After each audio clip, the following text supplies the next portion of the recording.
হাজার যুগের সূর্যতাপে জ্বলবে এমন লাল যে সেই লোহিতেই লাল হয়েছে কৃষ্ণচূড়ার ডাল যে।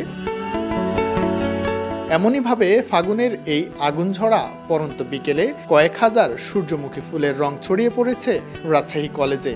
ভাষার মাসে ভাষা শহীদদের ফুলে ফুলে স্মরণ করতে ব্যতিক্রমী এক প্রদর্শনীর আয়োজন করেছেন একজন কৃষক।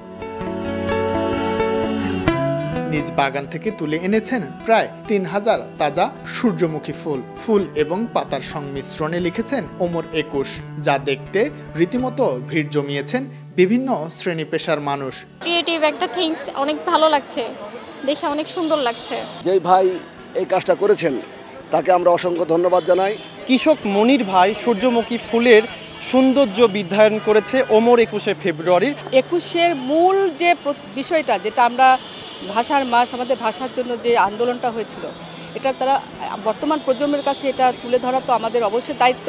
সেই দায়িত্বটা একজন পালন করেছেন যিনি, তাকে আমি আমার পক্ষ থেকে অসংখ্য ধন্যবাদ জানাচ্ছি। আন্তর্জাতিক মাতৃভাষা দিবস, সারা ওয়ার্ল্ড জানে এটা, যে ভাষার জন্য আমাদের ত্যাগ তিতিক্ষা, তো এইটা বর্তমান প্রজন্মের কাছে পৌঁছে দেওয়ার জন্য এই উদ্যোগটা যে নিয়েছে, আমি জানি না যিনি নিয়েছেন, রাজশাহী কলেজ কর্তৃপক্ষকেও আমার অভিনন্দন জানাই যে এরকম একটা কাজ তারা নিয়েছে এবং আমার কাছে একটা অভিনব কাজ মনে হয়েছে।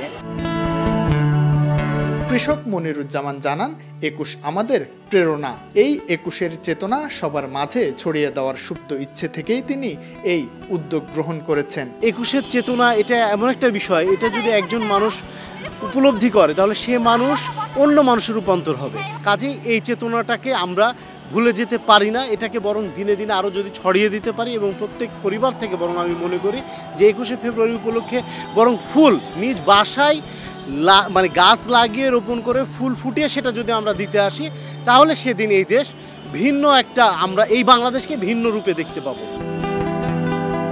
সূর্যমুখী এক ধরনের একবর্ষী ফুল গাছ। বিশ্বের বিভিন্ন দেশে এই ফুলের বাণিজ্যিক চাষ হয়ে থাকে। দৃষ্টিনন্দন ফুল হিসেবে সূর্যমুখী সবার কাছে পরিচিত। ফুলটি তেল বীজ হিসেবেও দারুণ সমাদৃত। শাহিন আলম, সময় সংবাদ, রাজশাহী।